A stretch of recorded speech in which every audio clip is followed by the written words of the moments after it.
Hi, folks. Welcome to another episode of Film Study. This is Ken McCusick, and we're here for the last of our position group reviews today. And as we record this, and that's somewhat important, on Thursday, February 6th at 3 p.m., the MVP is about to be awarded tonight.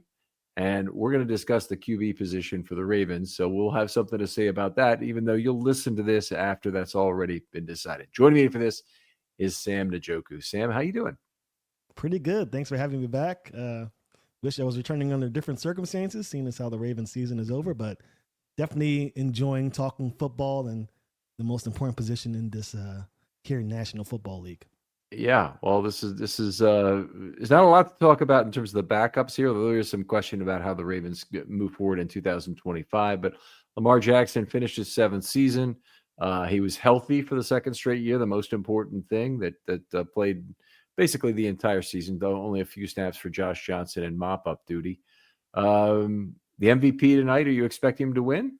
Oh yeah, I think it's a shoe in based on all the awards he's already won so far. NFL AP, NFLPA, all the other different organizations have pegged him for the MVP award prior to this ceremony. So I think it's a shoe in, and deservedly so. I think he deserves the award for the third time. I do too. Now I'm looking at Polymarket, and incredibly, it is 52-48, effectively a coin flip with a very slight advantage. The wagerers there are giving to Josh Allen over Lamar. So I always wonder when that happens if there's something that they know that we don't. Now we know we have a lot of good information, but obviously votes have been made. I mean, we're essentially betting on something that has already been determined, which is not a good thing to do. By the way, folks, if the other person has an information advantage on you, you can certainly lose that bet pretty easily.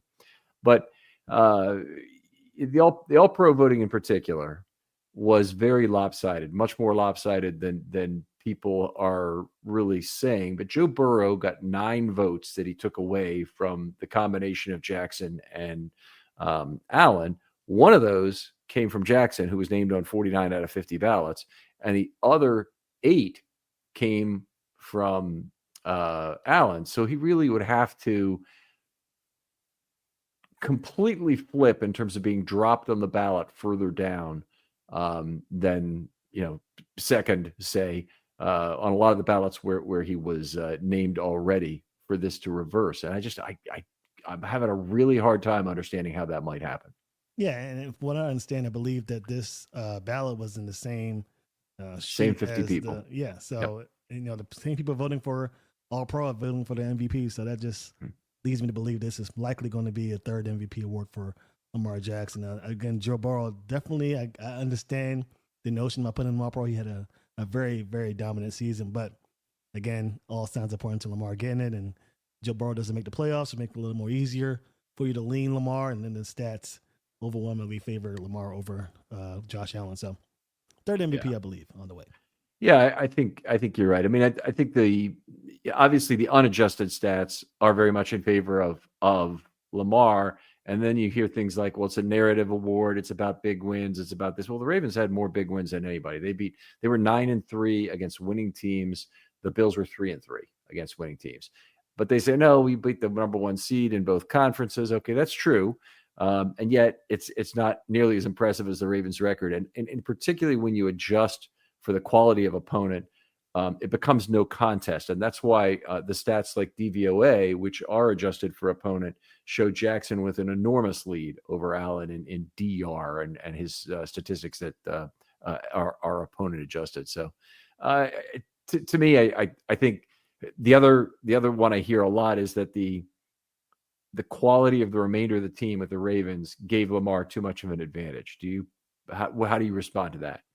No, not at all. I mean, there was the Browns game at the end, maybe, but even that statistical game for Lamar wasn't really that phenomenal to really push it over. I think that game only would be maybe something to consider. But the Texans made it to the divisional round of the playoffs. He had games against the Steelers, who have a dominant defense, always given Lamar fit. So I don't see it being that case at all. Okay, so in terms of quality of opponent, I'm totally on the same page with you. But I was specifically referring to the quality of his teammates being much higher than Allen's, because that's another one the Bills want to go to. They say, well, wait a minute, he had Derrick Henry. It's obviously Derrick Henry is making Lamar a lot better.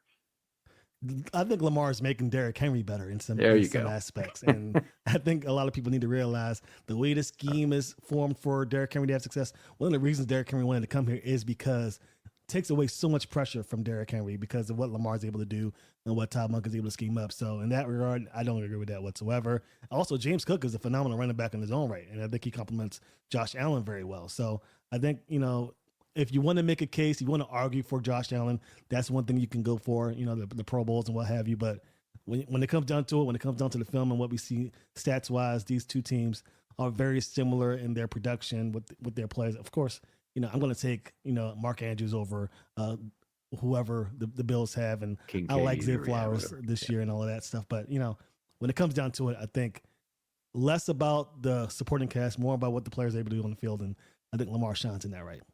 Right. Going back to what you said about Henry, Lamar has made every single running back a lot better in terms of success rate, and generally the scheme here has been outstanding. But the one constant throughout the Lamar years has been Lamar, and he's been outrageous in terms of his ability to preside over the greatest running game in NFL history here.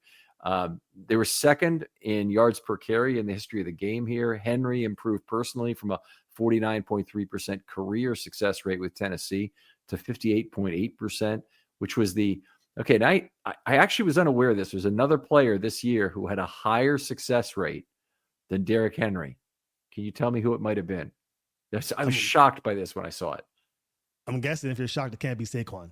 No, it's Bijan Robinson of Atlanta. Whoa. Topped 60% this year at 60.1 or 60.2%. It was actually the highest of all time. That was his. So, and he did it in like 302, 308 carries, something like that. Edgerrin James did it at 58.9% in 2005. Those are the only two higher ever in NFL. Since they've been recording this, which is about 1994, I believe. They have success rates. So incredible. But I missed out. I whiffed on the Bijan things in some previous recordings. So I just wanted to put that out there for people to know that. And maybe most importantly, all 6 of Jackson's years as the primary starter. Okay, that doesn't include 2018, but they were certainly great running the football as soon as he jumped in there as the starter at the end of the year. But all 6 of his years as a primary starter are in the 88 best yards per carry in NFL history, and 3 of those years are in the top 7. So that is some mighty fine, a mighty fine run game. Ravens are one of the few teams that can really do it and do it whenever they want to. Yeah, and look what the Eagles are able to do. I know a lot of fans are thinking, well, just running the football isn't enough, and there is some credence to that. But if you have a dominant run game, it could take you to the championship. The Philadelphia Eagles showed you that, of course. They're complemented by a very ferocious and phenomenal defense. But I think if the Ravens are able to get their defense under control and continue on this pace, there's no reason why the Ravens aren't back to at least where they were this year come 2025. If you're saying the divisional round, I would agree. If you're saying that the Ravens are going to be as good, I'm afraid they're probably not going to be, because you just have to regress from this. By the way, I said exactly the same thing last year, and they had the 5th best year, in the DVOA era last year, and the 7th best year this year. So they actually did run it back and were as good, even with that enormous amount of turnover they had in terms of free agents. But I have a hard time believing they're going to be quite as good this year with another hefty year of free agent turnover. I'm optimistic, man. I think they can get it done. I think the turnover isn't as, severe as it was this past year. I will say that one of the reasons why I'm a little concerned about them being able to duplicate it is because the teams around them are going to get a lot better. I think the Chiefs are going to be better next year. I think the Bills are going to start plugging in some pieces. I think the Bengals are going to be a team that's going to really focus in on their defense, even though I think they'll lose some punch with the loss of T. Higgins and maybe Trey Hendrickson, depending on what's going to happen in the offseason. But yeah, I think I'm more concerned with the teams around them being a little more better. But I'm going to be an optimist here. I think, bringing Todd Monken back for another year, Lamar still has that fire in him. Derrick Henry's coming back with a year under his belt with his offense. Let's see. I definitely understand, you can't be this great statistically for 3 years in a row, DVOA wise. So I see where you're coming. You can't be that good for 2 years in a row. I mean, this is really the first time that any team's been this great for 2 years in a row. So And they did, it's unprecedented. So I wouldn't expect them to have 3 years in a row.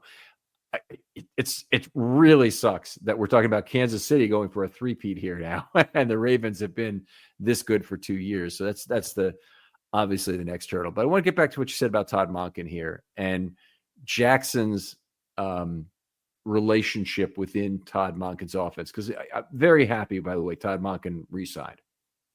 Yes, very, very happy.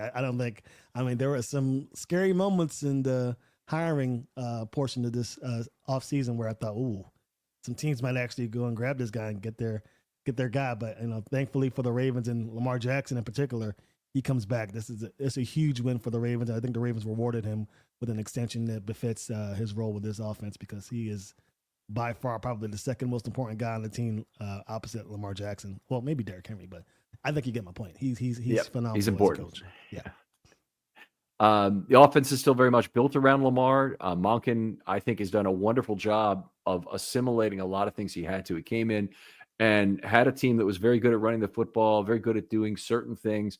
He improved some of them. He kept some of the old DNA. He didn't throw the old offense out. That is always a risk, by the way, when you bring in a new coaching staff in particular. He's got oversight from Harbaugh in terms of him hiring the coaches and really demanding that DNA be kept. But it's been very impressive what Monken's been able to do.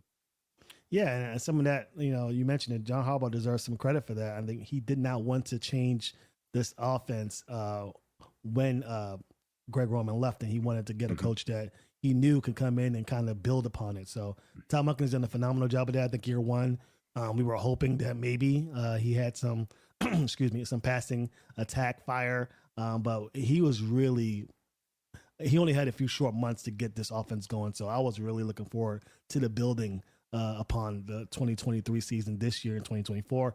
Man, he blew it out of the water. And now I was almost convinced he was going to leave in 2025 when we first hired the guy. But now that he's back for a third year, I'm very curious to see how he begins to build. I mean, the growth was exponential in 2024. So we'll see what happens in 2025. But yeah, he's done some damage to this league, especially the division. And let's see what he does. Really be interesting to see if Monken, who I think is kind of on a short hourglass anyway, will ever be hired as a head coach at this point. He's not a dynasty head coach, and he's 58 years old now. So when he's 59, 60, 61, is the chance of him getting hired away going to go up? Maybe, somebody else has a young mobile quarterback they want to try and build an offense around. Maybe Monken is the guy, but it seems like the chance would never be better than after your guy has won 2 straight MVP awards and the Ravens offense has been this dominant. Yeah, I think I think we got a Steve Spagnuolo situation over here with the Ravens, where we got a guy who's going to be here for the long haul until he decides to retire. I'm certainly okay with that, but you're right. 2 MVP awards, likely a third one, on the way. Well, 2 under his belt with Todd Monken, and I just don't see, if you don't want to pick him now, when would you pick him? So I think Todd Monken, be happy where you are. He's going to have more and more say with this offense. I think John Harbaugh does a good job of delegating to his coordinators anyway, but he is going to be a very much a focal point for this team moving forward. And there's nothing wrong with being the best offensive coordinator in the league. Nope, nothing wrong at all. And Eric Bieniemy had that tag for a while. As why isn't he a head coach? And he was at least a younger guy. It made more sense in his case that he would have gotten a job. Let's talk about Jackson's role in this, because that's what we're really here to discuss today is the QB. Really love the additional decision-making pre-snap. And I think part of that is Monken's doing in terms of making simpler huddle calls where they got to the line of scrimmage with an alignment and a simple call that Jackson could then swap out of easily with the additional time that he had at the line of scrimmage. We saw a lot of Jackson moving around, looking at players. I think a lot of that, some of it is communicating with the rest of the team, certainly in terms of repositioning players, but a lot of it is just him thinking through the problem himself and really trying to figure out what's going on with that defense. Yeah, and I know we were talking about Todd Monken earlier, but I'll go back to him really quick. He challenged Lamar Jackson to be that guy. I think when Greg Roman was here, it was very singularly focused. They ran the play that was called and all of that nonsense. But this time around, Todd Monken really challenged Lamar Jackson. I think early on during his tenure, there was maybe a little bit of a, back and forth with Lamar and the OC about how they were going to do that. But Todd Monken again did a great job of simplifying things for Lamar. He's having him grow in the offense, and then as you saw later on this season, Lamar got so comfortable pre-snap. I mean, it was just ridiculous the way he was moving these receivers around and just dictating what happened prior to the snap. It was phenomenal, and it really helped him make his case and build his case as the best quarterback in the league. Every year he does something significantly better. There hasn't been a year of regression, certainly, but in terms of lack of growth in some area, there's been years where statistically he's taken a step back, particularly after 2019 and leading into 2023. Say when he was hurt, he had a little bit of years that were not as good statistically. He had one slump in terms of throwing some interceptions, but he really honestly has made a step each year in terms of better something, whether it's working with a quarterback guru or getting more folded into the offense in a way that's comfortable for him with Monken. But done a great job each year with what he does to prepare himself in the offseason for the year. Some weight loss this year too. Yeah, the weight loss was a definite topic of conversation. Where I thought that the potential weight loss could lead to some injury. Wasn't the case this year because he definitely stayed in the pocket for the majority of the time, at least in the early going to the season. And I wonder, I got to this point with Peyton Manning and Tom Brady. Okay, at what point, what are you working on in the offseason when you become this great? I mean, we've seen the maturation from year 1 to now year 7, year 8, and we wonder what can he do to improve. I'm sure there's things that, of course, that he can improve upon, but man, he's becoming as serious of a weapon as there is in all of football, maybe in the history of football. So yeah, it's definitely a testament to both Lamar Jackson and the Ravens coaching staff, how he's been able to mature and grow as a quarterback. Yeah. I've been saying for most of the year that the Lamar Henry mesh point is really the most powerful weapon in the NFL right now. It's kind of maybe cheating a little bit to have a 2-player combination it's the most powerful, but they really, because of those two, they're able to maintain the outstanding run pass balance. Other teams were doing things that were riskier to Jackson in terms of injuries before Henry got here, and that meant edge defender crashing down always on Lamar. You can do that if you don't need your larger defenders to help make a tackle on Derrick Henry. And the other teams, and we've seen TJ Watt basically, and some of the Steelers edge guys, and those are the most important because they're the in-division guys, going after Henry play after play and leaving assignment football to take care of Lamar Jackson. That's a wonderful situation if you can make that happen time after time. Now, not every team will do that for you. And I always think it's kind of funny when you hear people say, well, why didn't they have more keeps out of the read option with Lamar Jackson in that game? Well, it's the defense has a say in it. They actually force the keep or they force the give. And they can be very effective at it, and they can telegraph it directly. And Jackson just is not able to necessarily be a keeper if the defense is always crashing down on him. Yeah, it's called read option for a reason. Lamar Jackson is reading the defense and then deciding where to go with the football. So, yeah, I'm 100% with you on that. And I also think, this is one of the reasons why I might be in the minority here, but this is why I wanted Derrick Henry over Saquon Barkley, because I just thought that his skill set matched more with what the Ravens wanted to do with this offense. They wanted to be a bully at the line of scrimmage. They wanted to be, very physical at the line of scrimmage. And I think Derrick Henry brings that. Saquon, he's amazing. I mean, let's not get it twisted. He's probably going to win Offensive Player of the Year this year. But I think what Derrick Henry does for this offense, as you mentioned, with the edge rushers, with crashing down, speaks volumes to what they can do for this offense. It'll be very interesting in a couple of years where the Ravens go draft-wise or free agent-wise with their running back situation, because you don't have too much time left with Derrick Henry. You got to get the good while you can. Ravens, get the job done in the postseason. But I think the Ravens have a good problem right now with Lamar Jackson and Derrick Henry, who's going to get the ball or what have you. But I think in the future, they're going to need to continue to build with getting somebody that's very dangerous in the back end to give some relief and space for Lamar Jackson. Yeah. They'll. I'm really, the entire view of running back contracts has changed. This last 2 free agent signings of Barkley and Henry, big year from Robinson, of course. The importance with a mobile quarterback is going to, I think, bring the position back to a certain degree. It won't be as valuable because they still have shorter careers, but it will still be one where I think more of the guys who are coming up for free agent money are going to get a little bit better deals at running back, and you don't have to have these Zoom calls where all the running backs are getting together and trying to decide why they're not getting paid. Oh yeah, it's going to be.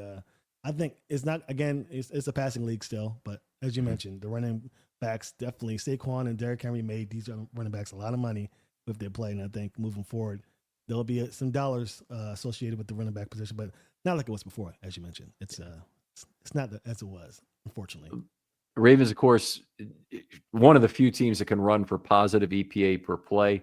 But as I talk about in the offensive line all the time, there's no substitute for good pass blocking.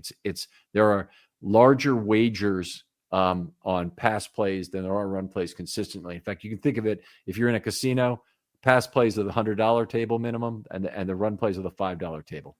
That's really the relationship, and maybe it's 125. You get my opinion. You get how I'm describing this thing. But it's much more important to be a good pass blocker. It's much more important to pass the ball effectively.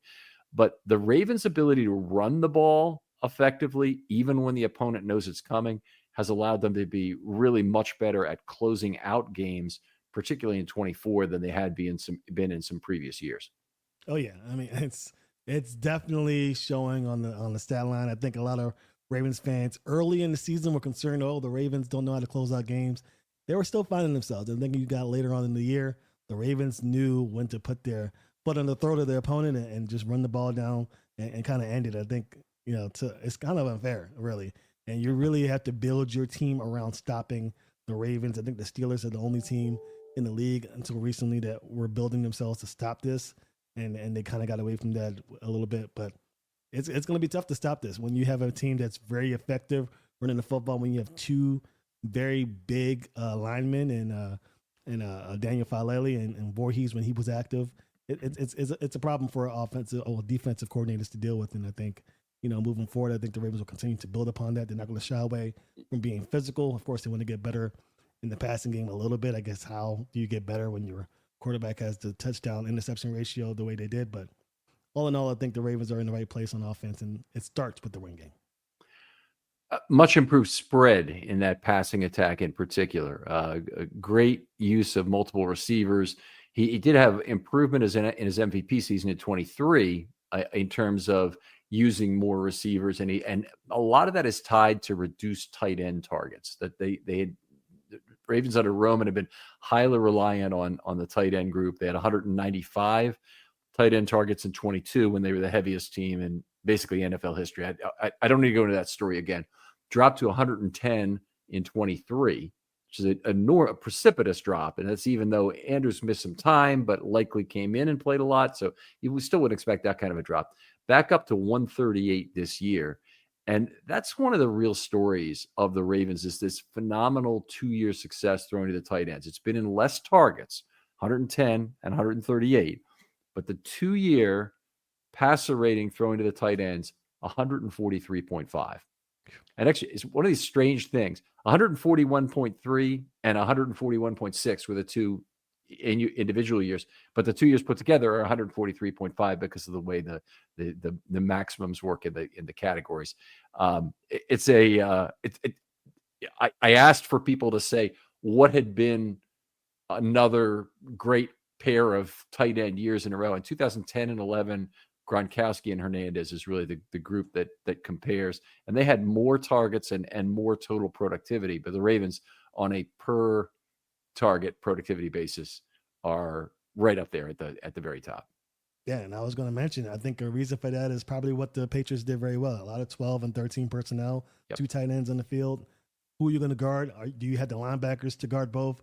Do you have the safeties to sacrifice the run game when you have Derrick Henry barreling down? So it was a matchup nightmare for teams this year, and it's why I'm very hesitant to say, oh, well, Mark Andrews may not be back in 2025 because of the cap space and his postseason performance. I think that having him on the field is just such a weapon. Just his presence for Isaiah Likely to have success, for the Ravens to have success, for the running game to have success. I think this two tight end set is so important. And when you do decide to throw the ball with these tight ends, I mean they're almost wide open because you have guys crashing down trying to stop this Lamar Jackson Derrick Henry connection, and also on the outside to try and prevent big plays to Rashad Bateman and Zay Flowers. So it's they're a matchup nightmare, this team, and it's always fun to watch, especially on Mondays after the Sunday game, watching the film all 22 to see how these defenses are trying and not very well successfully trying to defend this offense. It is. It's definitely. It's a lot of fun for the Ravens to have the ball, and I guess I basically grew up as an NFL fan. Well, I grew up as an NFL fan in the '70s when the Colts had Burt Jones, so that was exciting. But when reborn with the '96 Ravens, having a great defensive team was all kinds of fun. I couldn't understand why anybody would want anything else. But then it's a lot of fun to have a dominant one-sided offense. This offense was at its highest level since 2019. The 2019 offense, that nobody else had seen it before, so it was too effective, and they scored 3.08 points per drive. They haven't reached that level again yet, despite the fact that this team is the most successful red zone team the Ravens have had, and that success was absolutely at a remarkable level. It's hard to even believe that 2 years ago in 2022, the Ravens only had a red zone percentage in the 40s. I forget whether it's 44 or 46. It's in that range. And this year they were 75. That's amazing. And when I hear that number, I'm like, wow, 75? That's nuts. And with Greg Roman, I think he was known for having a pretty decent red zone offense. I mean, I think some of it is, again, the passing attack not being where he needed to be in the red zone, and teams were just really, let's stop Lamar Jackson. Not so much this time around. So, I mean, listen, I think the issue next year will be getting to the red zone more consistently, having an opportunity to put points on the board. And I think, of course, with the, Justin Tucker missing those kicks early in the year, not really getting points on the board like that, it was always an issue. But for the most part, getting to the red zone next year will be huge for them. I wonder what Eric DeCosta has planned, because I've heard some things about him potentially trying to get another big receiver. I'm not 100% sure how that comes into play, because you have Zay Flowers, you have Rashad Bateman. I still like the 2 tight end set. Charlie Kolar makes the 3 tight end set very intriguing. There's not a lot of space for another receiver to get in there, but getting to the red zone more consistently, in my opinion, will be big for 2025 going in, and we'll see how the Ravens get it done. Deontay Johnson was his own worst enemy in terms of his behavior here. And then subsequently in Houston, validating everything the Ravens had decided about him. But in truth, I think any wide receiver who comes to Baltimore has to kind of accept the fact that the Ravens will never have a number 1 receiver. And I mean that by a guy who targets are forced to, who they feel like they have to use them almost like you have to have Derrick Henry carry the ball 15 times. You need to throw this guy the ball 8 times. Well, they don't have that, because they need to have Lamar Jackson be the center of every offensive decision, and whatever flexibility is necessary to maximize on a play-by-play basis, you use that based on Jackson's mobility, escapability, ability to run the football, what he creates in terms of value for Henry or whoever he's handing the ball off to, and then whoever can make space on an extended play. But he doesn't have a bunch of timing throws, which is, by the way, the one weakness in all of Lamar's game, is that he doesn't throw on schedule that much. So you're not going to have a single guy who gets those extra slant targets and those extra, back shoulder targets by the sideline that Derek Mason used to pile up in a season.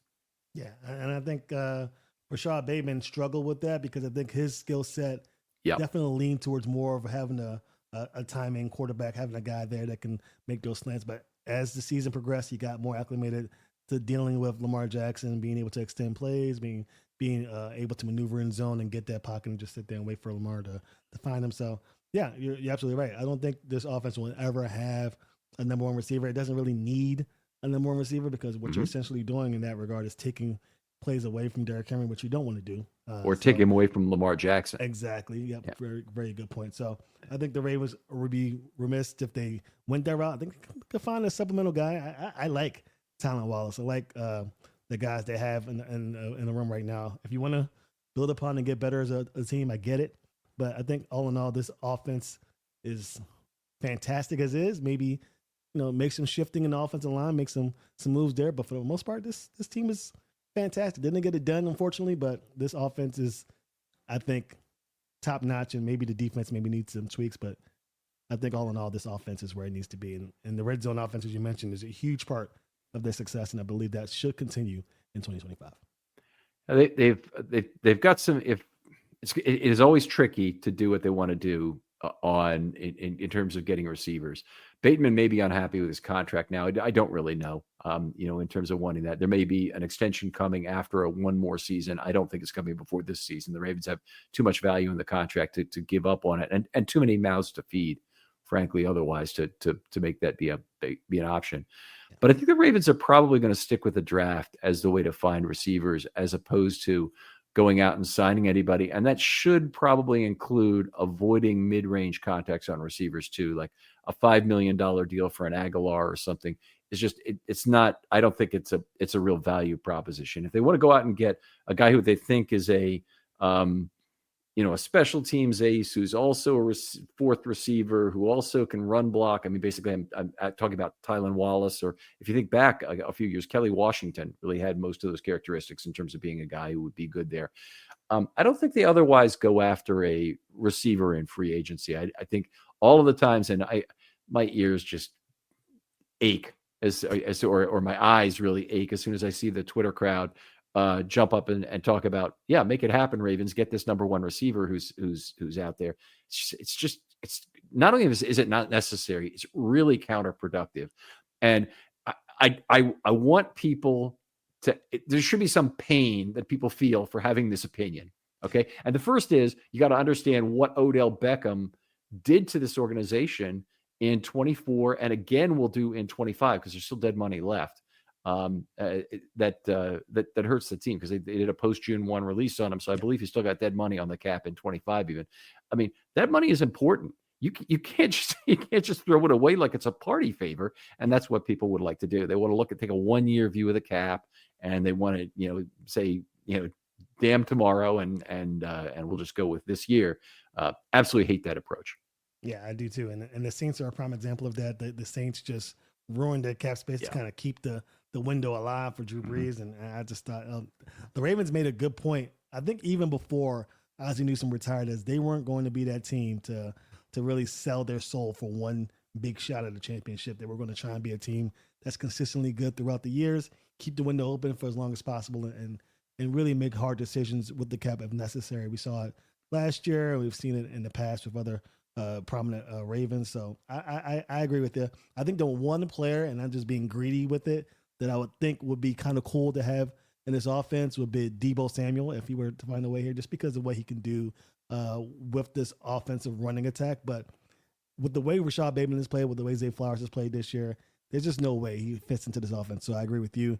I think they look to the draft if they even go receiver this time around. I still think that the Ravens are pretty set at that position for real. But if they do decide to take a flyer on somebody, I don't think it'll be in the early goals of the draft. Right. I think they have some pretty important positions that they want to focus in on this year, and the receiver is definitely at the bottom of that list. Yeah, they got 11 picks. They've got Tez Walker, who they really haven't tapped into his value yet. So it's not like there isn't some talent already on the team.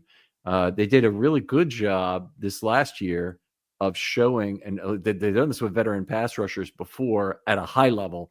At a low level, at a kind of below the radar level, they did a good job bringing in veteran receivers and plugging and playing them, particularly in the playoffs when they needed to. Getting value out of both Sims and Miller, again, at a very small level, is something you wouldn't expect. And then also getting a ton of value out of Wallace, who played a lot of snaps down the stretch. I'm hoping Wallace is back and that he'd be back basically on a qualified vet contract, which would mean he'd make about $2.7 million or something. But what that they have two of those to award.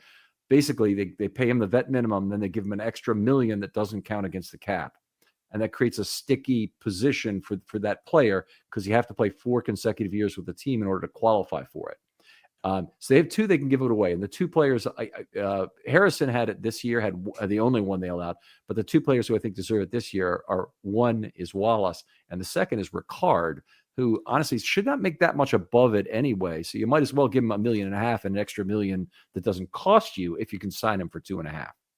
Yeah, I think, and I've mentioned this ad nauseum this offseason, if you don't bring back Patrick Ricard, it's going to be a travesty. I would be so upset. I think the Ravens understand that. They're going to bring him back, obviously. And I think that strategy with that one point, the $1 million, actually that one count against the cap, is a good way to kind of incentivize them to come back. So I think you're right. I would love to see Patrick Ricard back, and Tylan Wallace a guy who I think played very well, and he should probably be brought back as well.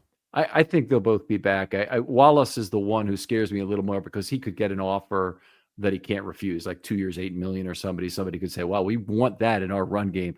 The Los Angeles Chargers are the team in both cases that would be a risk of taking these players away. But Ricard, I don't think he's even going to the Chargers because he has an endorsement empire here in Baltimore between Pizzapoli's and Royal Farms, where he probably already makes a very good amount of money, much more than most other players have. Like I'm not even aware what Lamar Jackson is endorsing, but there's probably something. But I don't think it's a significant portion of his total income. In the case of Ricard, I think it's a significant portion of his total earnings are what he earns from endorsements. And let's be straight about this. I think Royal Farms needs a new spokesman right now in terms of their primary guy. So Ricard makes all the sense to be it. Yeah. And he very well could be. Yeah. So I expect him to be actually the lesser risk of the two to leave. Agreed. I think Tylan Wallace might be the guy that may go, but I would love for him to stay. Ricard's not going anywhere. I'd be in front of the castle with my picket fence, my picket sign saying, all the things about the Ravens front office that they weren't able to. So, but I think they get it done. He'll be back.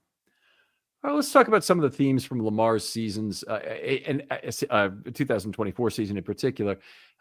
The thing that gets me about it was just how week after week there was some miraculous escape play and some I haven't seen that before play that he would make in terms of being outside the pocket or being inside the pocket. Wonderful, by the way, manipulation inside the pocket of being able to set up his pass blockers. I thought that was a really good thing this year.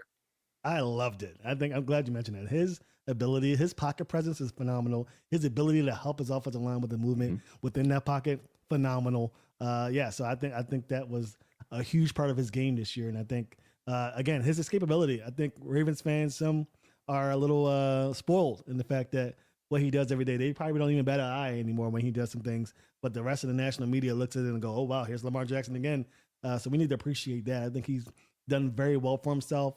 He continues to excel in that regard, even though he's getting up there in years. I say that as he's only 28 years old, but his ability to be a escape artist is still second to none. So I think that will pay dividends for him in the upcoming season. But this year, wow, what a guy! I think that was it the Bengals game where he kind of stiff-armed the guy when he was going for the second. Man, what a throw! I love those type of plays because one, it shows that he's always thinking about what's going to happen next, and two, it shows that he's just a phenomenal athlete. Yeah, it takes a special mindset to be a Ravens receiver under those conditions because, first of all, Lamar will wave somebody right into position, but second of all, you just got to keep running. You got to keep trying to find space and deciding. But likely on that particular play, had a lot of difficulty. Hubbard goes to the ground, Jackson's dancing around all by that right sideline before I think it was Hendrickson finally got to him and out of bounds there, and he's just the iconic shot of Hendrickson just kneeling on the ground, just shaking his head basically after that touchdown was thrown. Likely stopped at two different points, right by the goal line and then in the back corner of the end zone before he finally moved to the middle and caught the football. But Lamar kind of is able still to kind of tell him where to go on that 8 or 9 second play that developed. Doing it while running for your life, and in my opinion, you're running for your life. These 300-pound guys are coming at you. Doing that, having the willingness to know how to maneuver the receivers and also escape from that pass rush is just crazy. I think it's very difficult to do to have that mindset and that athleticism to do that. A lot of guys have the athleticism, I think, maybe not up to the par for Lamar Jackson, but they do have the skill set to get maneuvering in the pocket, but to have that awareness to move and position your receivers to get the catches is really phenomenal and really one of the reasons why he's actually going to win that MVP award for the third time. Right. It's putting those pieces together. It's a type of brains that you can't minimize in any way. I mean, just the ability to focus downfield is very hard. And he's got all that. As an actuary, okay, there have been multiple times when we have been lectured individually or as a group about the importance of EQ relative to IQ. Okay. And it's something I find to be one of the most condescending things ever. And yet I'm probably guilty of it too, in terms of valuing IQ over EQ in some ways. But Lamar Jackson, there's some other like spatial quotient that he's working with that he's just remarkable at dealing with in terms of processing a lot of information going on. And all quarterbacks have to do that, but Lamar is doing it while running and extending and trying to find space where it's going to happen. It's kind of like a hockey characteristic I associate about, knowing where you have to put your pass where your opponent is going to be. And if you're a receiver, you have to skate to where the puck's going to be, not where it is now, kind of thing, or not where you're not going to get it in your current position. So it's very different, and it's remarkable what he's able to do. The reading of leverage is part of it. And I've often said on this show, he's the greatest of any athlete I've ever seen, with the exception of maybe the guys he's in the same leagues with are like Muhammad Ali in terms of avoiding a punch in his early years before the suspension even, or when I talk about Gale Sayers or Barry Sanders in terms of reading leverage in the open field. But the number of athletes in any sport who are at the Jackson Ali level is so small. Yeah, it is. And I'm glad you made that comparison to Ali and Jackson, because they are two prominent athletes in their field that really changed the game. I think we hadn't seen a heavyweight that could move the way Ali could in his weight bracket. So that's one thing I will say about Lamar. He continues to break boundaries, and he really did change the quarterback position. I think the number of athletes that have come in since we drafted him have been, dual threats, and you're not seeing a lot of pocket passes anymore. And there's no. Didn't you know it's possible to get THC shipped right to your door? Mood delivers premium, 100% federally legal THC directly to you. I'm talking about delicious, high-potency gummies, top-shelf flour, home-baked cookies, vapes, anything you'd find at a dispensary, you can now order online and have it shipped quickly, discreetly, and conveniently right to your door. And every Mood product is made from pesticide-free cannabis grown on America's best small farms at prices that won't destroy your wallet. Best of all, not only is every Mood product backed by a 100-day satisfaction guarantee, but as I mentioned, listeners get 20% off their first order with code RAVENS. So head to mood.com/ravens, check out their online dispensary, and let Mood help you discover your perfect mood. And don't forget to use promo code RAVENS when you check out to save 20% on your first order. Coincidence that has been trending with the emergence of Lamar Jackson. So, yeah, you're not going to find a lot of athletes that can do what Lamar Jackson can do. And for him to be able to do that with the space in mind to really build upon the other 10 guys in the field, to really maneuver them in positions both pre-snap and post-snap is really outstanding. Let's talk about some other things. Lamar Jackson again led the league in time to throw at 3.14. Not a good thing for less mobile quarterbacks. It's a great thing for Lamar in terms of creating value late in a play. Very misunderstood statistic, but basically when Lamar Jackson's leading the league in that category, things are right. Is the simple way to say it. He's doing the good things. Yeah, I wonder, and this is a good point that I want to bring up. How do you feel with the play of the offensive line in regards to what Lamar Jackson? Do you think Lamar Jackson is masking some of the deficiency of this offensive line, and do you think that potentially the Ravens are seeing that and want to move in a different direction? Do they want him maneuvering out of the pocket as quickly as he does because he knows the pressure is coming? Is what I'm thinking about as the season unfolds for 2025. I wonder what the Ravens decide to do in that regard. I know they're going to have some decisions to make with the cap space, but I think in the offseason they may need to tweak some things a little bit, because even though, as you mentioned, that number is lowest in the league, I would love to see Lamar Jackson have some more time to just dissect the team with the pass in the pocket without having to maneuver and create opportunity. This is a point on which people don't completely understand the statistic. Mm-hmm. It's a Jackson choice statistic to hold the ball for longer that is creating the 3.14. It doesn't have anything to do with the offensive line. I mean, the offensive line is not allowing sacks right away. That probably contributes to it. But the main thing that's contributing to a 3.14 time to throw is a number of 9-second throws that are contributing significantly to that average. So that's really where the difference comes in. But I do think that the offensive line needs to be a better pass blocking offensive line. So I think they do need to figure some of that out. they are slightly complementary in the fact that they allow pressures as opposed to finishes in the form of quarterback hits or sacks. Stanley has been very big about this in his career. I find him to be a player who's frankly a little overrated as a pass blocker because I think he allows the cone to be imperiled fairly frequently. But on the other hand, it's extremely symbiotic with Jackson because Jackson works very well with that. He doesn't lose his focus downfield. He moves away from that kind of pressure very well.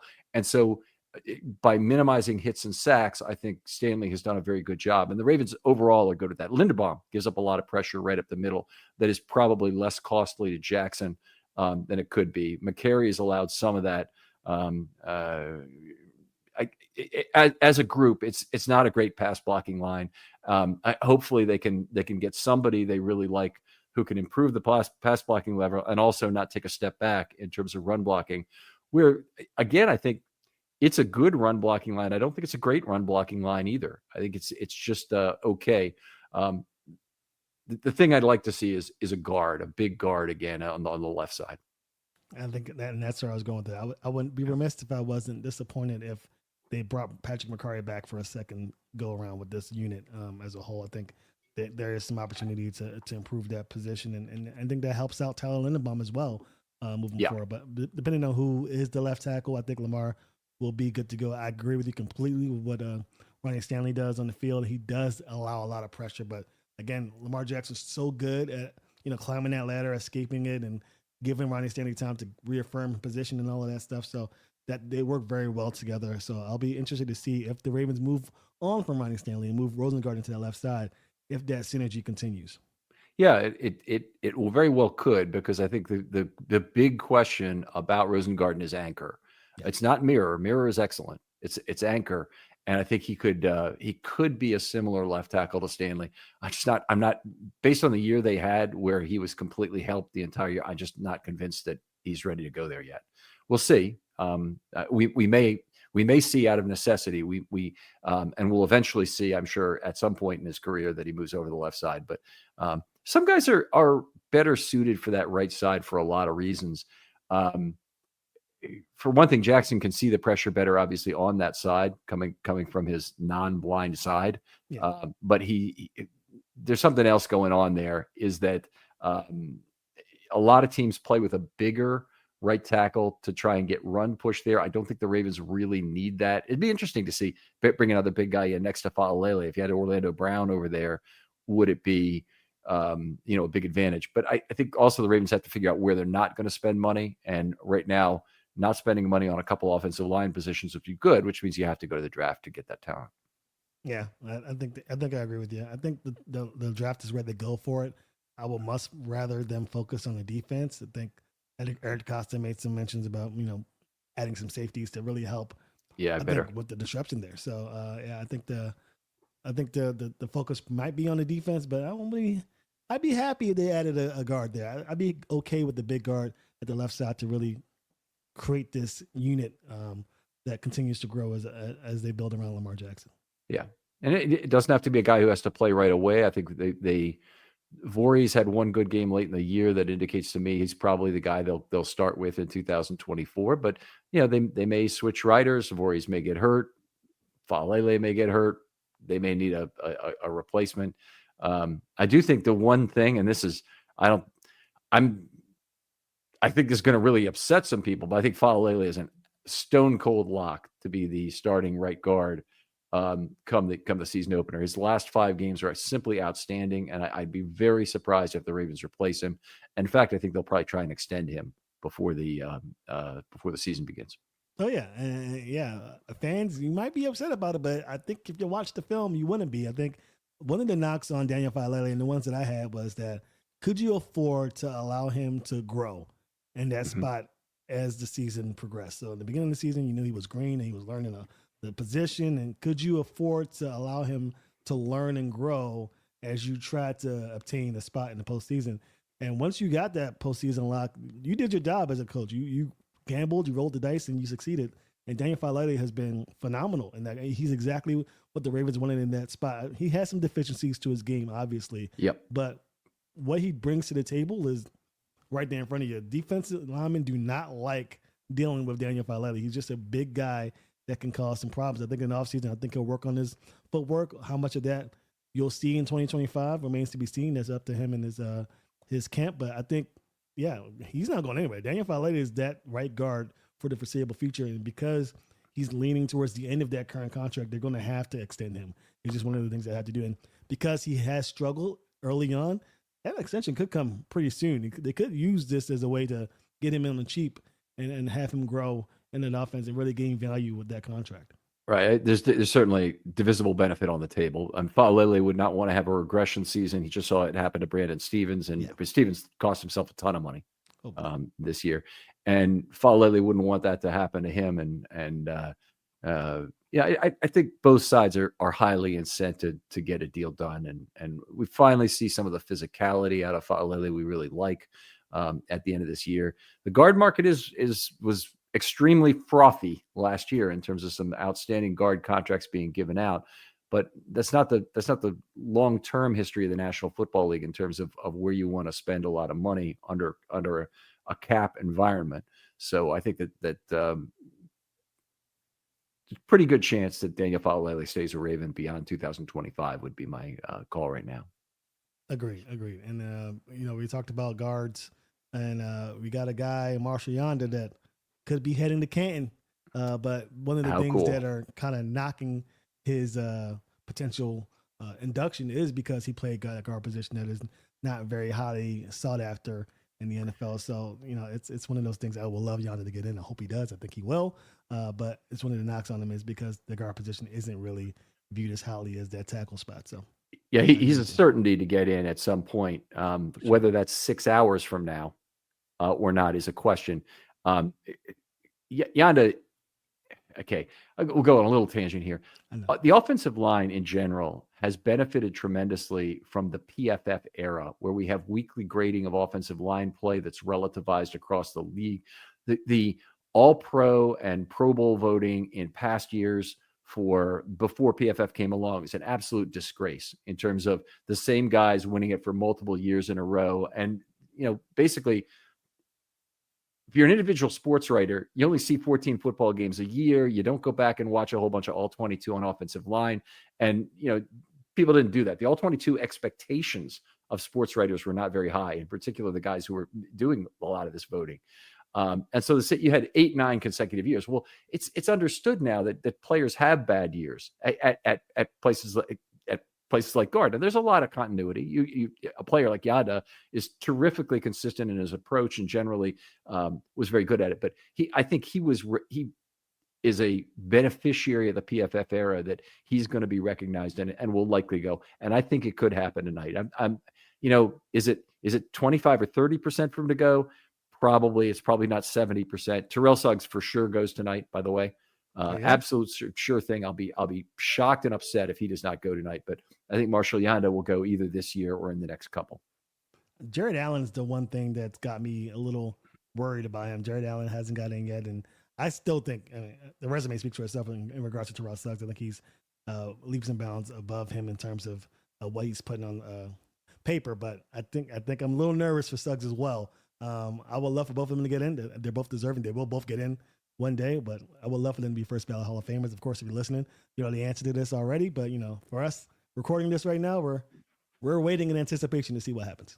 All right, I'm laying my prediction out there, Bear. I think the other thing about Suggs, which also he can be a beneficiary of the PFF era to a lesser degree, he is a generational talent as a run defender. And then you throw in the 132 sacks or whatever he had, and all the playoff sacks and all the postseason stuff that he did, and playing 17 straight years for the same team. It just doesn't happen. It's just too many foreground sceneries, including the Defensive Player of the Year, and there's all the background scenery anyone would ever need in terms of good sack totals on a by-year basis, and then you've got this enormous thing that the Ravens. Of that era, were the greatest run defending team in terms of a 15-year stretch in NFL history, and he's got to get some credit for that too, because he was the single most significant performer in that group. Yeah, he was phenomenal, and he very underrated as a run defender. A lot of people look at the sacks and go, okay, Well, he's sacking Ben Roethlisberger twice a year. He's sacking Carson Palmer twice a year. So that's what we know him for. But man, he was such a stalwart when it came to stopping the run. That and he was a huge part of that run defense. And I think that's why, to your point, he's going to get a couple of nods. And again, we're hopeful that he gets in the Canton in his first try. And he's definitely deserving himself because he's just an all around great player. And the way the Ravens drafted him, I don't think they drafted him in the. I remember he wasn't the top 5 draft pick. I wish we would get another pass rushing, run stopping stud in the lower portions of the draft, but it's very hard to do. Ravens got it done. Suggs was 10th overall, so he was involved in that sequence where Minnesota acquired the 7th pick. Was trading the 7th pick, I think, or thought they were, and they didn't get it done.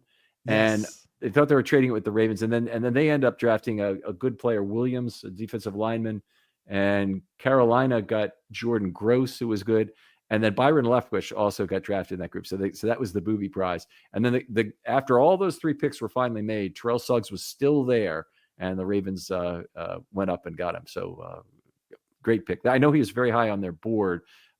Is everything I've ever heard about that year, and I don't know if he was 2nd or 3rd or where he was. But but he would have been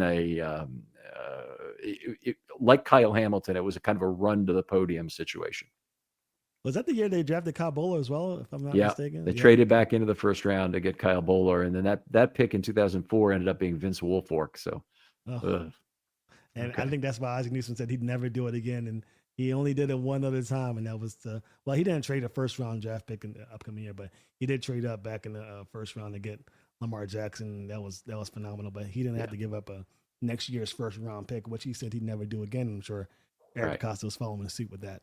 So give up 2 2s, and the Eagles were really eager. I mean, they made it known this pick's for sale here. It's the 32nd pick here, and we want to get rid of it. We know it has 5th-year option value. We don't need it. We just want you to pay us a premium for it. And it was 2 second-round picks was all they had to give up in the end for moving up to get Lamar Jackson. Yeah.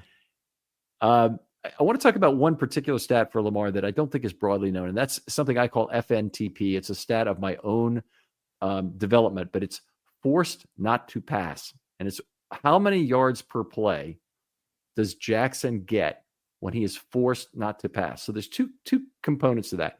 One is sacks, which for whatever reason are separated from runs that go beyond the line of scrimmage by even a yard or 2. So sometimes I refer to a play as a sack +2 or a sack +3.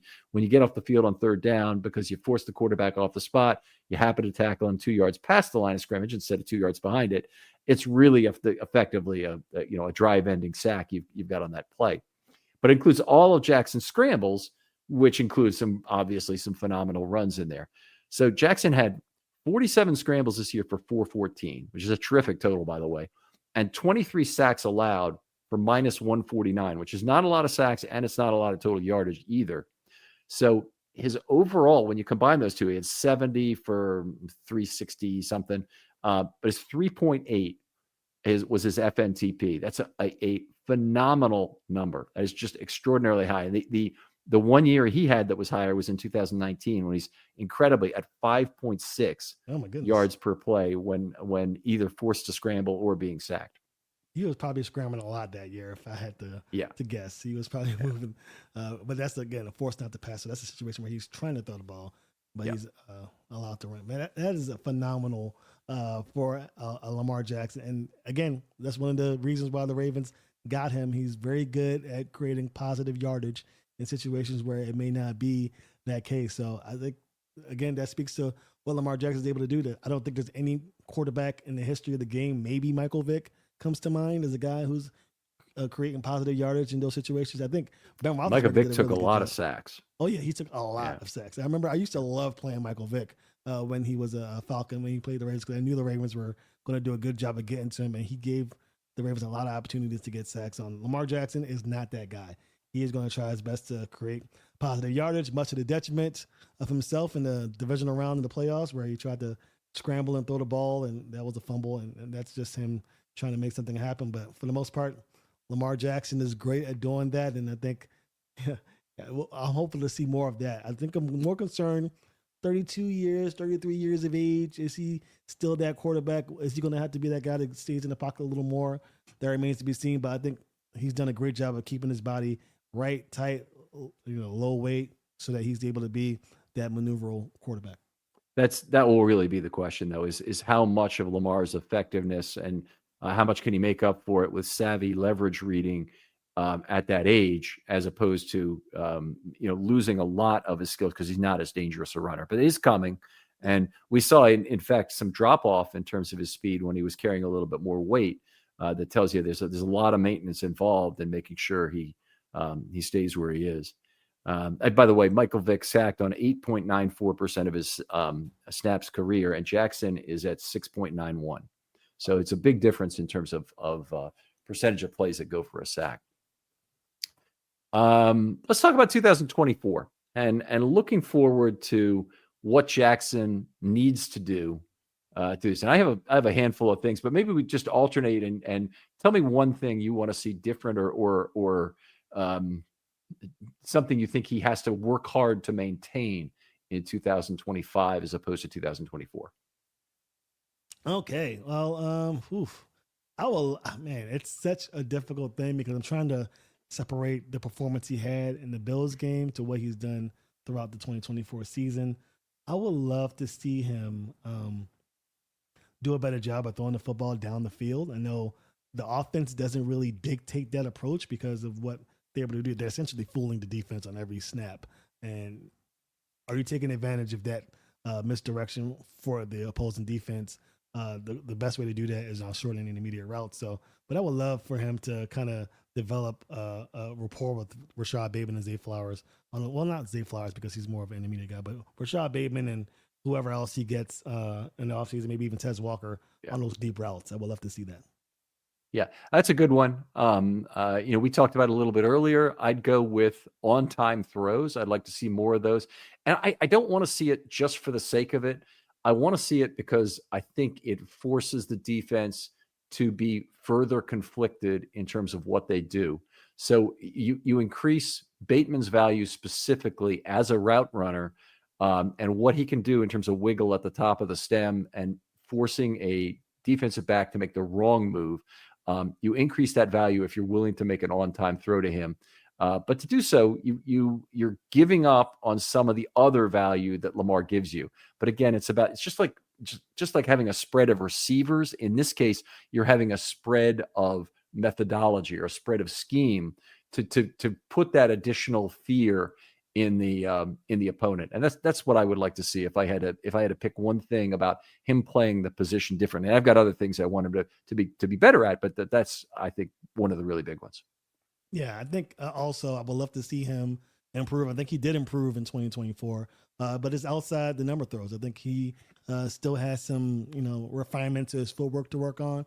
I still think he's leaps and bounds better than he was in previous seasons, but I think continuing to progress in that regard will do well for that defense opposing defense, because it really forces them to defend all corners of the field. But I think if he were to improve in that measure just a little bit more, it'll look a little better for a stat line that is historically great. I mean, I'm nitpicking here. I'm trying to find one or two things, but that'll be one.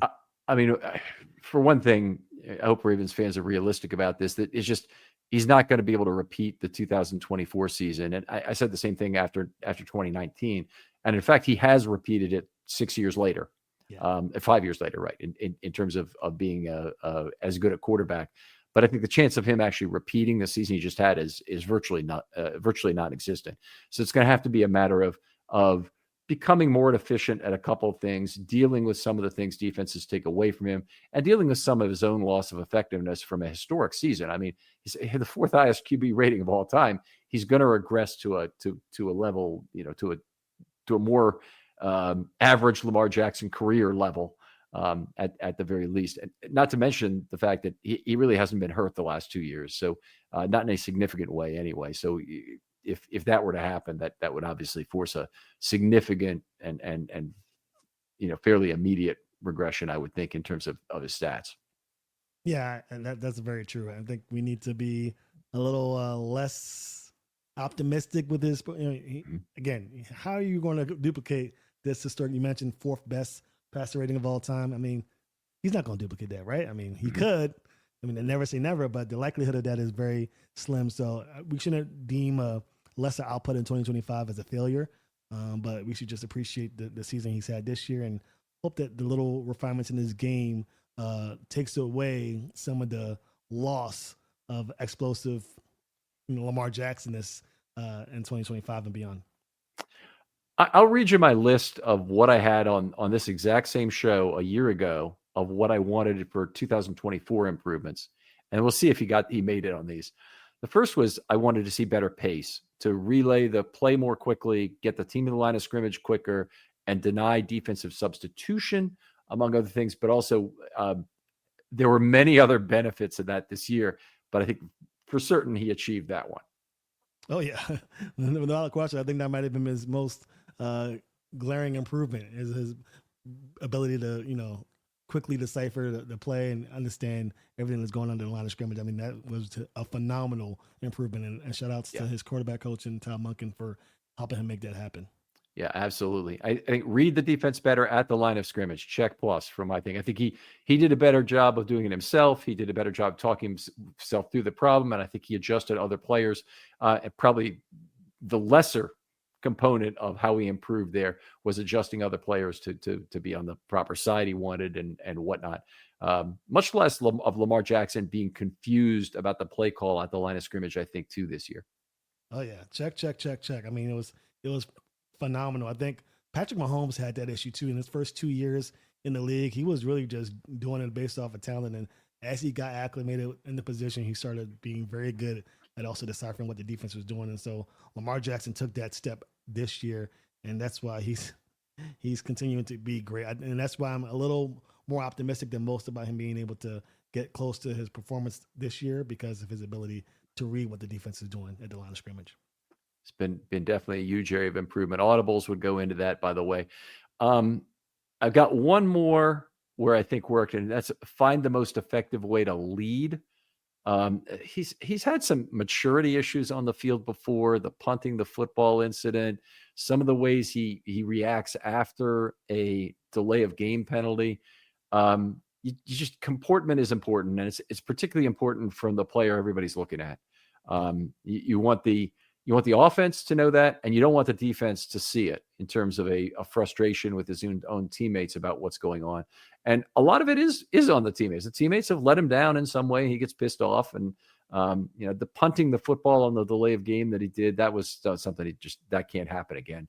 But generally speaking, he's got an outstanding personality. People really love Lamar for all the things. Particularly, this was more apparent early in his career. But they want to be led by him. Don't do anything to reverse that, with on-field behavior or childish things that you do. I think that I think that really took a step forward in 24 more than we've seen before. I agree completely. And I think Joe Flacco, we were spoiled by him, his demeanor on the field. Joe Cool, always, ice cold, win or loss and all of that. And a lot of fans got rubbed the wrong way by that. They thought, okay, he doesn't care as much.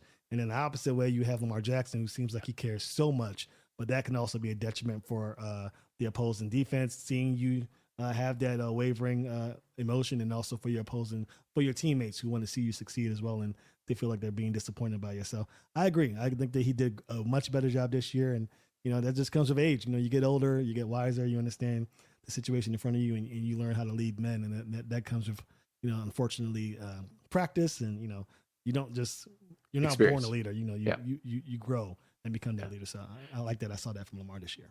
I'll give you a great Joe Flacco game. And that was the 2011 comeback at Pittsburgh when they had to go 92 yards in 2.5 minutes. And they drove up the field. Eventually, Torrey Smith caught the game-winning touchdown in the right corner of the end zone.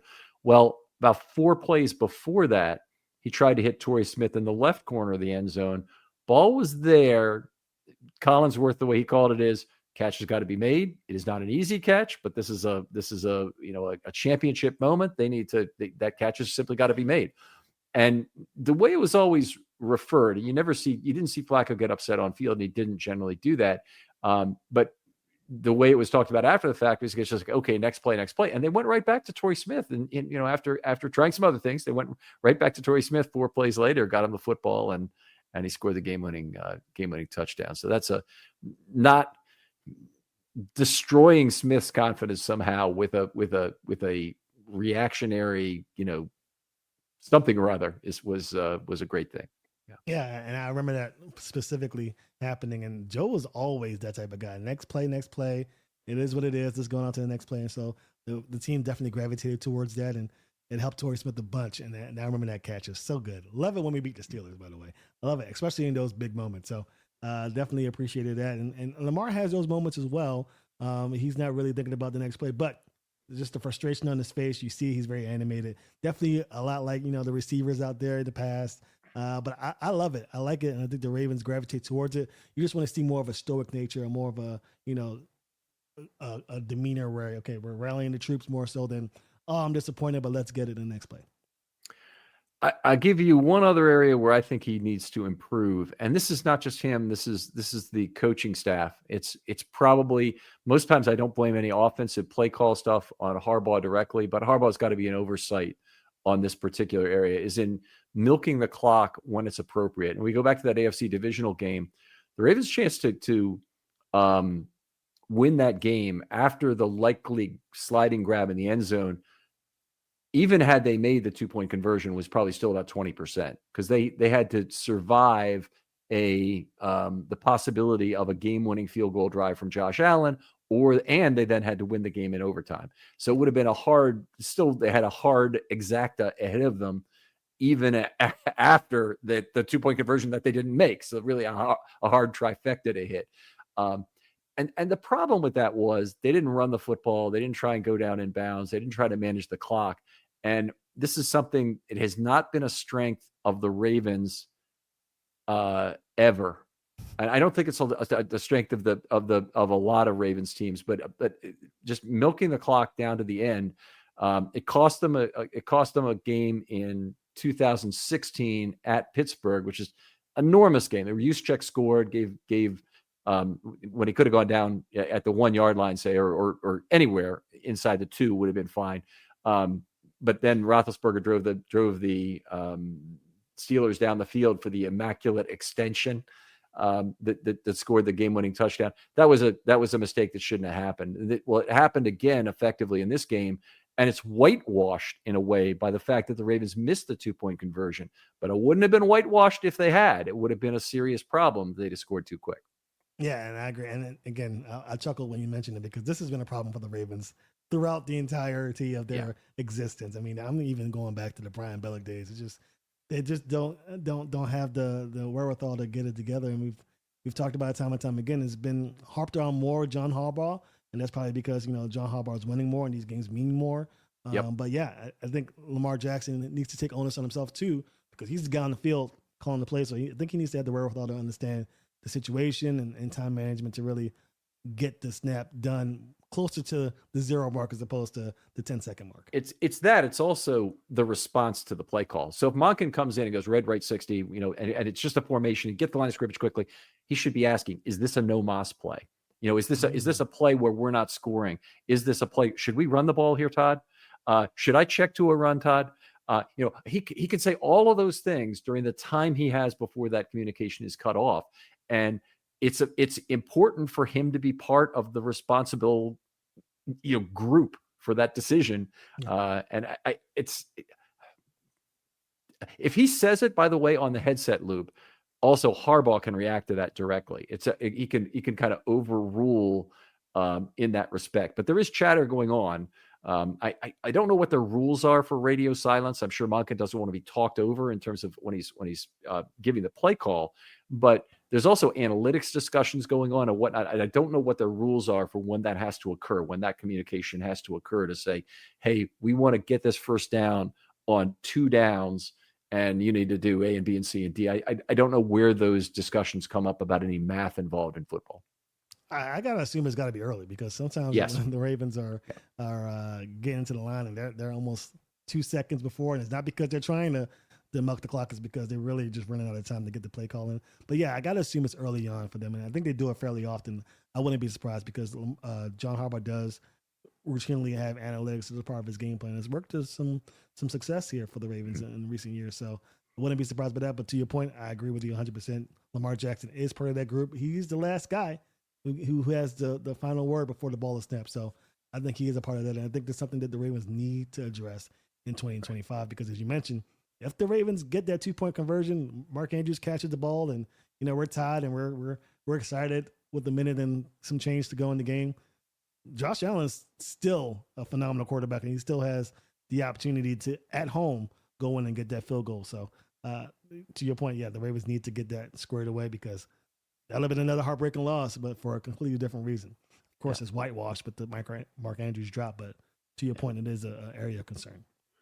Now, we've spent an hour and 14 on Jackson. We owe 45 seconds on the other quarterbacks, Josh Johnson and Devin Leary. Leary, a 6th-round pick. Johnson, an ancient journeyman quarterback now. Is there a reason for the Ravens to move on and find a new backup quarterback in 2025? I think so. I think we mentioned that Lamar's been healthy for 2 years. How much of that do we expect to happen in year 3? Of course, if it's a catastrophic injury that forces him to miss the postseason or miss the regular season or miss the rest of the season, the Ravens aren't going to the playoffs and not making a championship run. So, but if you're needing 1 or 2 games to have a serviceable quarterback to really help you get a 1 or 2 to keep pace with the Chiefs and the Bills and the Bengals or what have you, then you need to get a decent quarterback. So I think they need to make a move for one. I'm not sure. They're not breaking the bank for one. You're not getting a top tier quarterback, and I don't think you're getting a rookie either. But I think you could find somebody else in that regard. Of course, I think you want to keep in that skill set of the Josh Johnson, Lamar Jackson, kind of a mobile quarterback.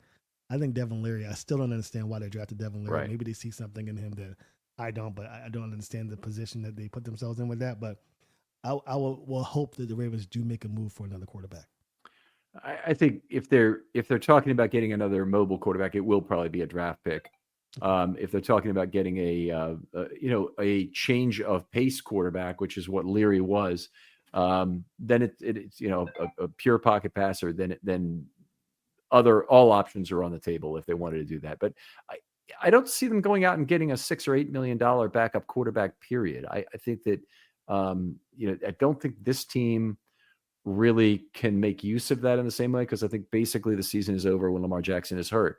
And we saw that with Tyler Huntley, who's not terrible. And I think the same would have been true if you had instead had Tyrod Taylor at that point. What about Justin Fields? Justin Fields is a guy who may not be. He may not be available for the Pittsburgh, depending on what they do with him. But yeah, I don't think they spent $8 million on a QB. There's so much more money to be spent elsewhere, and I just think that even though the backup quarterback position is important, $8 million for a team like this who are they're teetering in close to the cap. I just think there's more other positions to be spent on other than the QB position. All right, got one more thing to read. This is from my expectation series, the good and great levels set for Lamar Jackson prior to the 2024 season. Really, really quick. Good. This is a direct quote. Via some combination of run and pass improvements, the Ravens maintained scoring efficiency at approximately 2.3 points per drive. They were actually up over 2.8 points per drive without sacrificing defensive freshness. Jackson's per run efficiency is high when split by scrambles and design runs. Lamar plays 15 plus games, check. And the Ravens make the playoffs, check. And he's there for all postseason games, check. So he met the good standard. Here's the great season. Jackson and the Ravens deliver points per drive of 2.65 or higher, despite significant changes to the offensive line. Got that one. Lamar continues to build trust with more receivers and makes better use of Bateman's route running. Henry and Lamar improve each other's individual run statistics and the Ravens' success with play action. Think that one hit also. Oh, yeah. Passer rating remains at 100 plus. Fumbles are 7 or fewer. I think he met that. I don't think he had more than 7 fumbles. And the Ravens prove themselves well built for playoff success and have a playoff run again that goes at least to the AFCC. Couple points short there, but otherwise I think the rest of the great season was met, and certainly in a year where he's up for the MVP, it's going to be a great season anyway. That said, I normally set a great season at the 80th percentile of my expectations. So Lamar continues to just, even though we take him for granted in terms of just trying to take a realistic look at where Lamar Jackson might be, he's continually outperformed expectations just year after year. And at some point, we have to ask ourselves: are we the reason why he's having those extreme expectations? That's because we're not expecting as much as we should with this guy. I mean, he is just phenomenal. I think after the AFC divisional round loss, you're harping on it. You're trying to figure out why what went wrong, and you're hurt. But when you take a step back and you look at the season as a whole and what Lamar Jackson's able to accomplish, it's quite frankly remarkable. And the sad part about it is, in 10 years, he's going to be gone. He's going to retire. And are the Ravens ever going to get a quarterback as dynamic as this guy again? Because he's such a joy to watch. And also he's a decent guy, and the Ravens players love him as much as the Ravens fans do. And that's great. But, as a guy on the football field, I mean, this guy is unbelievable. And the stats you mentioned prove it. I mean, the offensive line was in flux at the beginning of the season. He was performing in spite of that. The defense was struggling. A lot more pressure on the back of Lamar. He was competing and excelling regardless of that. So it's just a testament to how great he is. And again, the coaching staff deserves almost as much credit as Lamar does, because they've done a great job surrounding him with talent and putting him in position for success. So shout outs to the Ravens front office, the coaching staff, and of course, Lamar Jackson on another phenomenal season. Yeah. All right. Well said. I think the one other thing we didn't really hit on is that an extension of Lamar Jackson is coming. Whether it comes after this year or next is really a question. There's some value to not negotiating with the guy after he's won 2 straight MVP awards. But next year, he'll be 2 years from the end of his contract and 2 years away from certain free agency, because he doesn't have the ability to, the Ravens don't have the ability to franchise him under the current contract. So they need to get this. They need, for cap purposes, for spreading out the cost of Lamar Jackson. I think they need to get this extension done sooner rather than later. I'd really like to see it be this offseason and not next. I would love for it to happen, but as you mentioned, man, tough time to be a front office GM. 2 back-to-back MVPs most likely for Lamar Jackson. It's going to be tough to get on that table and get something going, but I think they do need to get something done. I would love for it to be this season for cap space purposes, but if not this season, then definitely next season the Ravens will have to. They got no choice. I mean, the contract is built for them to get an extension done sooner rather than later. The Ravens cannot afford to wait on the last minute. Cap space wise, it just wouldn't work anyway. So yeah, I do expect an extension to come soon. Hopefully this season. I think Eric DeCosta made mention of it in his presser, but I think this will be the time to do it. Of course, again, as you mentioned, another MVP award definitely puts the ball in the court of Lamar Jackson, and he loves that. But he deserves the money, so she'll get it done, spread that cap space out, and let's build upon this performance of 2024. All right. Sam, always great talking football with you. Tell folks where they can listen to your work and contact you online if they have football questions. Awesome. Yes. So you can find me on YouTube or Apple or Spotify, Ravens Talk Podcast. We do post every week talking all things football with the Ravens as the offseason gets underway. I also do a kind of combination podcast show. It's called AFC North Roundtable, where we meet with other content creators for the Bengals, Steelers, and Browns, and we discuss all things football in that division as well. You can also find me on Twitter at Ravens Talk Pod and Instagram at Ravens Talk Podcast, where I'm always available to talk football, especially my Baltimore Ravens. All right, Sam. Other folks out there, if you'd like to be on a film study short, February is your month. Please hit me up with your ideas.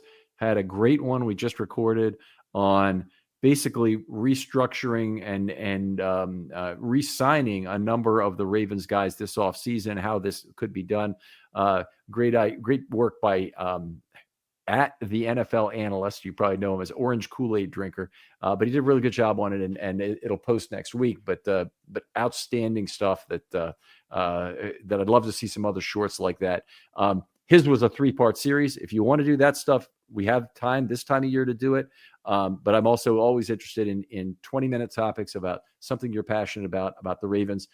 Oftentimes that they don't do is how it works out to be, or that you'd like to see, or that you're highly appreciative of, whatever it might be. DM me. They're always open on Twitter. I'll get back to you very quickly when you have an idea for me. Sam, thanks again for coming on. Thanks for having me. We'll talk to you next time on Film Study.